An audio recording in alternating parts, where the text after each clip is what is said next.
Hey everyone, today we talk about a secret peace plan, a shadow negotiation, and what it means when America's own government gets cut out of the loop. There's this new 28-point plan for the war in Ukraine floating around, and it is causing chaos. On the surface, you've got leaders from Europe, Canada, and Japan saying, okay, there's some good stuff in here, some things that are essential for a just and lasting peace. A spokesperson for Germany's foreign ministry told Der Spiegel that Berlin sees a workable, if deeply flawed, basis for de-escalation. But, and this is a huge but, they're also saying it needs a lot more work. They're especially worried about parts of the deal that would basically force Ukraine to limit its own military and, according to a leaked draft circulating on Telegram, commit to never joining NATO. Think about that. It's like telling a guy who just got robbed to get rid of his alarm system and then promising the burglar will be on his best behavior. David Sanger at the New York Times put it bluntly, writing that the proposal contains a Russian wish list of concessions, including a proposed 100-kilometer deep demilitarized zone on the Ukrainian side of the border with no similar requirement for Russia. It would leave Ukraine completely vulnerable to another attack in the future. Now, for his part, President Trump says the plan isn't final, just a draft, and has urged critics on social media to let the process play out. It will be a beautiful deal, the best deal. So you've got this official diplomatic dance happening. We're told that top officials are all meeting in Geneva on the 23rd. We're talking big names, Secretary of State Rubio, Army Secretary Driscoll, top Ukrainian aides like Yermak and Umarov. It all looks like business as usual. We're seeing the photos of them shaking hands, these strained smiles, and an ornate conference room at the Hotel President Wilson overlooking the lake. But I can tell you from sources on the ground, the mood inside is tense. One aide described it as a dialogue of the death. My colleague in Geneva texted me this morning, you can hear the ice clinking in the water glasses from across the room. No one is making eye contact for more than a second. At the same time, you've got the leaders of the Nordic and Baltic countries, Denmark, Estonia, and others, meeting with President Zelensky and promising him more weapons, more support, no matter what.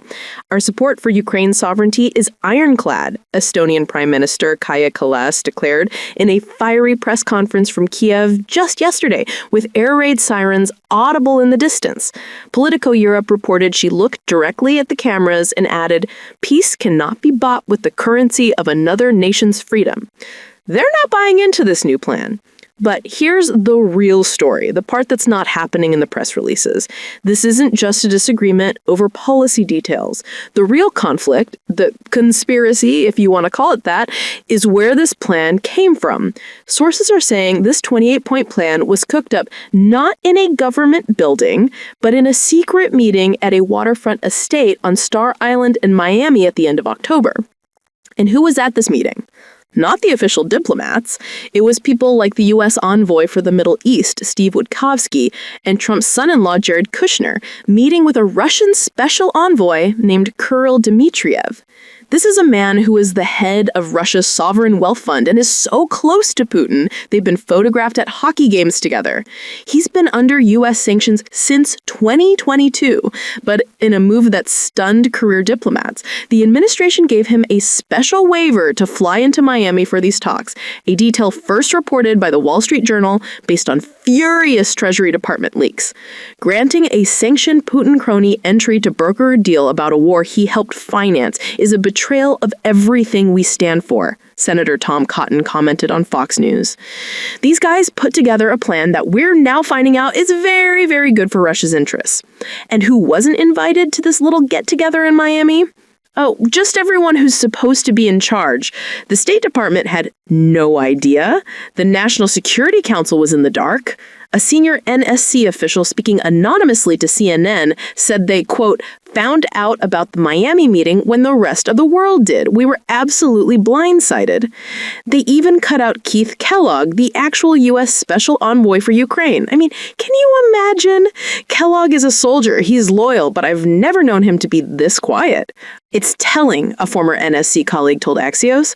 The guy whose entire job is this conflict was left out of the most important meeting about it. So now the official team heading to Geneva, led by a Secretary of State who, according to a report in The Guardian, privately admitted to senators during a tense closed-door session of the Foreign Relations Committee that this was essentially a Russian plan, is basically forced to deal with a secret plan that was designed behind their backs to benefit the other side. It's a complete breakdown of the process. But you know who's been really quiet through all of this? Beijing. Why hasn't China said a word? It's not because they don't care. It's because this is exactly what they want to see. This is their playbook in action. First, China almost never jumps into a messy situation right away. They prefer to wait and watch. They want to see how the fight between the White House, the shadow diplomats, and the European allies shakes out.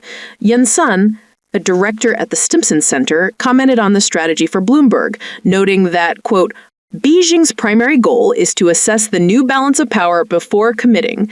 They want to see who looks strong and who looks weak before they place any bets. Second, this entire mess feeds right into their favorite narrative that American democracy is chaotic and unreliable, a secret back-channel deal undercutting the official government.